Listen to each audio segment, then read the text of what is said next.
Ladies and gentlemen, there comes a time in every relationship, romantic, personal, or even spiritual, where the silence is deafening. Two people, once connected, once inseparable, now reduced to silence, to distance, to unspoken words. But here's the truth: when a man and a woman stop contacting each other, it doesn't always mean it's over, but it does always mean something needs to change. Let me ask you something. Are you in love with the memory, or are you honoring the moment? Silence is a language. And every day you don't reach out, every day they don't reach back, you're both writing a story. The question is it a story of pride, or is it a story of growth? Sometimes people walk away not because they don't care, but because they don't know how to fix what's broken. Sometimes the woman stays silent because she's tired of begging for presents.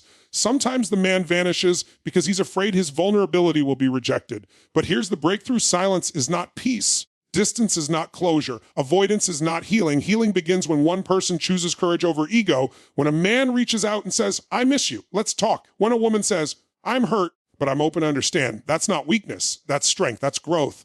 That's emotional maturity. So if you're in that place right now, not calling, not texting, pretending you don't care while checking your phone every 5 minutes, this is your wake-up call. Not every love story needs to end, but every love story needs effort. And if both of you are waiting for the other to act first, you're letting your fear write the ending instead of your heart. Choose connection. Choose truth. Choose to break the silence before the silence breaks you. When a man and a woman stop contacting each other, silence takes the front seat. It becomes more than just the absence of words. It becomes a powerful force loaded with meaning, emotion, and consequence. Silence speaks volumes in a way that even the loudest arguments can't. It carries every unsaid feeling, every unresolved issue, every unspoken question that lingers between two people who once shared connection, laughter, and vulnerability. At first, the silence might feel like space, a break, a moment to breathe. But very quickly it begins to shift. It becomes tension, confusion, and slowly starts breeding assumptions. One person wonders, do they still care? While the other thinks, should I be the one to reach out again? This inner battle, often ruled by ego, pride, or fear, creates a wall taller than any words ever could. Silence reveals more than just what isn't being said. It exposes what each person values most. If someone is willing to stay in silence rather than risk discomfort, it reveals their relationship with conflict, vulnerability, and love. Sometimes silence is a form of self-protection.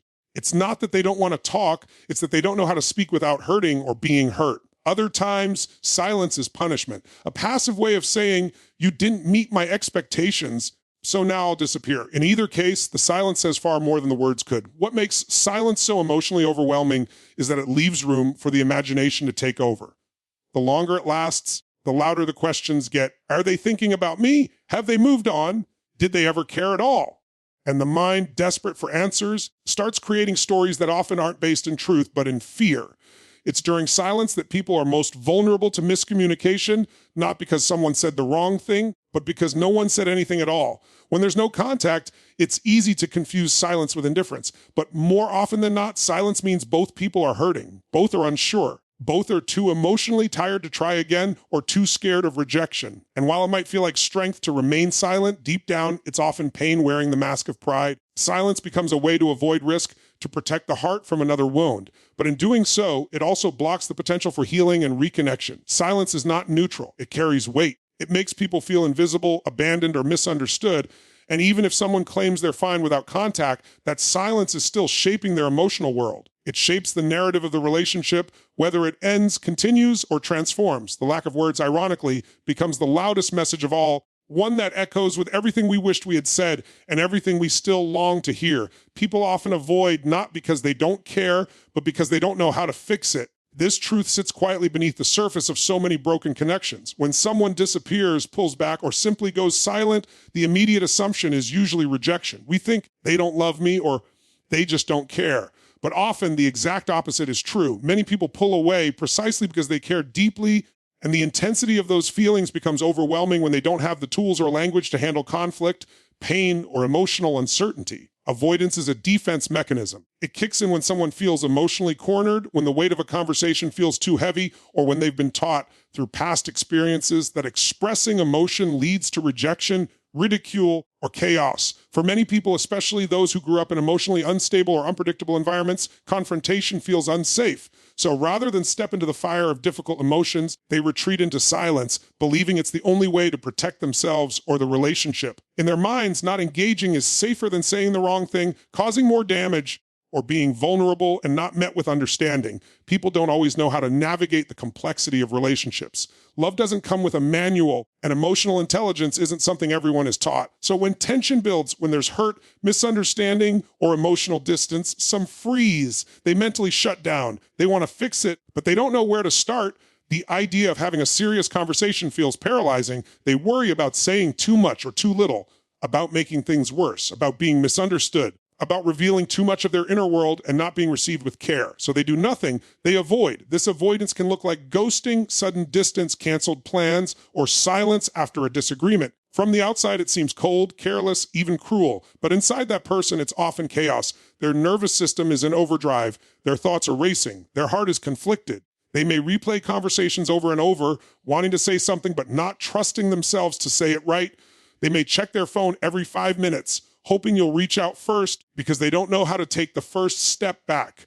Their silence is not a sign of not caring, but of being lost in the emotional maze they've never been taught to navigate. When someone avoids, it's rarely about you. It's about their inner fears, their emotional history, and their uncertainty around repair. The pain is real, but it's not always rejection. It's often confusion, emotional immaturity, a lack of tools, not a lack of love. And while avoidance can still cause deep wounds, understanding the why behind it helps us shift from personalizing the behavior to seeing it for what it really is. Someone struggling with the discomfort of closeness, fearing the consequences of doing it wrong, and praying that silence will somehow hold things together when words feel too dangerous. Emotional maturity begins with vulnerability. It's not about having all the answers, always being composed, or never feeling afraid. It's about the courage to show up authentically, even when it's uncomfortable. Vulnerability is the raw, unfiltered part of us that says, this is who I am, this is what I feel, this is what I need, without the mask of pride, ego, or pretense.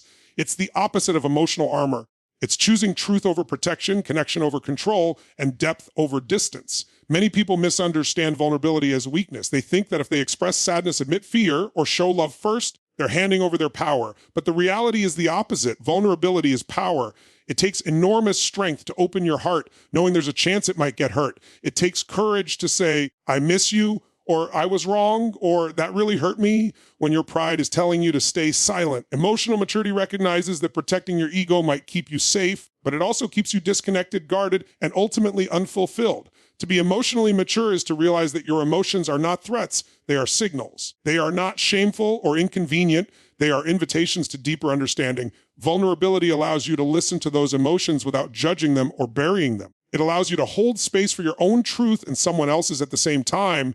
You're no longer just reacting, you're responding. You're no longer just trying to win. You're trying to understand. You're no longer afraid of being seen. You're grounded enough to let yourself be known. In relationships, vulnerability is what turns surface level connection into real intimacy. Anyone can share good times, laughter, and light moments, but emotional maturity reveals itself when tension arises, when miscommunication happens, when wounds are triggered. That's when vulnerability becomes essential. Instead of shutting down or lashing out, emotional maturity says, let's sit in this. Let's not run from it. It says, I'm not going to punish you with silence or protect myself by pretending I'm fine when I'm not. Vulnerability asks, can I speak my truth and still be loved? Emotional maturity says, even if I'm scared, I will speak anyway, because connection matters more than control. A vulnerability is also about self-honesty. It's the ability to say, I'm insecure right now, or I feel anxious, or I'm struggling to trust without shame. It's giving yourself permission to be human, and in turn, giving others permission to. That kind of openness builds trust, respect, and emotional safety. It stops relationships from becoming a battlefield and transforms them into a space for growth. Vulnerability says, what can heal this if we're both willing to be real? Emotional maturity understands that without that openness, healing can't begin. Ultimately, emotional maturity isn't about being perfect. It's about being present. And nothing brings us more fully into the present than the choice to be vulnerable, even when every part of us wants to hide. Ego is the real enemy, especially when it comes to love, healing, and meaningful connection. It's the voice inside that says, don't reach out first. It's the inner wall that whispers, let them suffer like you did. Ego is not strength. It's fear dressed up as pride. It convinces you that protecting your image is more important than preserving the relationship. It makes you value being right over being real, and in doing so, it keeps you emotionally stuck, alone, and misunderstood. When two people are hurt, ego often takes over. Instead of compassion, it fuels comparison. I was more hurt than you. Instead of vulnerability, it demands control. You should apologize first. Ego turns relationships into power struggles where no one truly wins. It thrives on silence, miscommunication, and assumptions. It clings to the idea that love is a game where whoever cares less has more power. But the truth is, ego doesn't protect your heart, it isolates it. It builds emotional walls so high that not even love can climb over them. The most dangerous part of the ego is how easily it disguises itself as self-respect. But there's a difference between having boundaries and using silence as punishment. There's a difference between honoring your needs and avoiding connection to avoid vulnerability. Ego will have you convinced that walking away, shutting down, or waiting for the other person to change is strength. But emotional strength is being able to say, even though I'm hurt, I'm willing to talk. It's being able to lower your guard and say, let's try to understand each other. Ego makes every interaction about winning. Every disagreement becomes a battle. Every silence becomes a test. And every apology becomes a transaction. You stop listening to understand and start listening to defend. You're not looking for connection. You're looking for validation. You're not trying to resolve the pain. You're trying to avoid admitting you caused it too. Ego would rather hold onto resentment than admit it misses someone. It would rather keep score than admit it still cares. The longer ego runs the show, the harder it becomes to tell the difference between emotional safety and emotional sabotage. You start thinking you're protecting yourself by not reaching out, by not expressing how you feel. But the real reason you don't reach out isn't because you've moved on. It's because you're afraid of rejection, of appearing weak, of being misunderstood. Ego doesn't let you heal, it lets you hide. It doesn't end conflict, it prolongs it. It feeds the illusion of control, but leaves you emotionally empty. Ego is loud when love is quiet. It screams when it should listen. It attacks when it should soften. It makes us forget that love is not about power, it's about presence. It's not about winning, it's about understanding. And the moment we let ego go, even for a second, we open the door to something far more powerful, truth, growth, and the kind of connection that only humility and heart can create. Avoidance isn't closure. It's a pause with no explanation, a silence that leaves everything unfinished. It gives the illusion that the chapter is closed when, in reality, it's just been left hanging, unresolved, and heavy. When someone chooses to walk away without a conversation, without clarity, or without the courage to face what's left behind, they don't give closure, they give confusion. They leave the other person with more questions than answers, forced to make sense of something that was never fully explained. Avoidance often feels like a form of protection.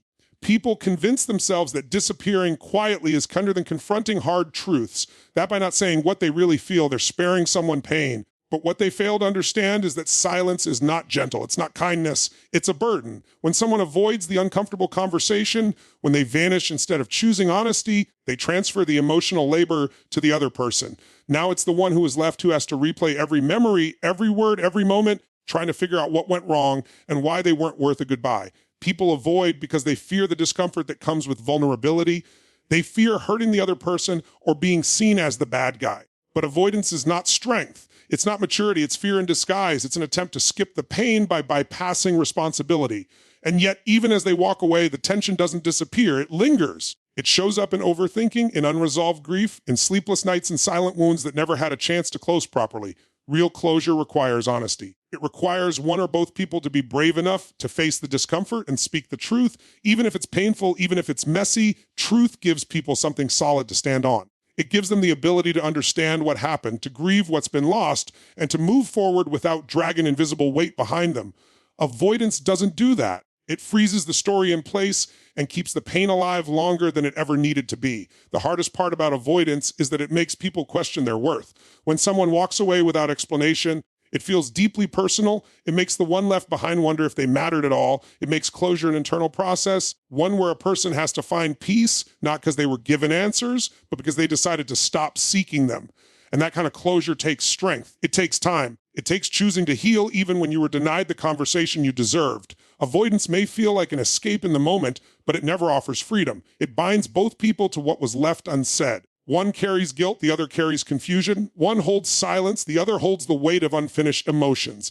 And in the end, neither truly moves on, because real closure doesn't come from walking away. It comes from walking through. The choice is yours. In every moment of emotional distance, in every silence that stretches too long, in every opportunity to reach out or pull away, you are making a choice. Whether you realize it or not, your actions or lack of them are writing the next page of the story. You can choose pride or you can choose peace. You can choose fear or you can choose connection. You can choose to wait endlessly for the other person to make the first move, or you can decide to lead with your heart instead of your ego. The choice is yours to break the silence or let it become permanent. It's your choice to lean into discomfort or to keep numbing yourself with distraction. It's easy to say, they haven't reached out, so I won't either. It's easy to pretend you don't care, to keep scrolling, to act unbothered. But deep down, you know the truth. That person is on your mind. That message you never sent still lingers in your drafts. That apology you wanted to give still echoes in your chest. That love hasn't disappeared. It's just been buried under layers of hesitation and fear. Choosing to do nothing is still a choice. It feels safe because it requires no risk. But safety doesn't always equal peace. Sometimes it equals regret. Because when you avoid vulnerability in order to protect yourself, you also close the door to healing. You can't expect someone to read your silence and still understand your heart. You can't hope for reconciliation without showing willingness. Waiting for someone to change while you remain emotionally unavailable is not fairness. It's a stalemate. And in a stalemate, no one wins. The distance grows. The resentment builds. The love fades into memory instead of evolving into something stronger. The choice is yours to take accountability for your part in the silence. Maybe you were hurt. Maybe you were misunderstood. Maybe you gave your all and felt it wasn't enough. But staying stuck in that narrative only keeps you chained to the past. You get to decide if you want to relive the same emotions over and over, or if you're ready to say, I don't want to carry this anymore. You have the power to change the energy between two people by simply deciding to show up with honesty, without conditions, and without waiting for the perfect moment. No one is guaranteed tomorrow. No one is promised another chance to make things right. The conversation you keep putting off may be the one that changes everything, or the one you'll wish you had when it's too late. And even if the other person doesn't respond the way you hoped, even if nothing gets fixed, you'll know you acted with integrity. You'll know you honored your emotions. You'll know you chose courage over fear. And that alone is healing. So the silence continues or the healing begins. The disconnection lingers or the conversation starts. The relationship fades or transforms. It's not fate. It's not luck. The choice is yours.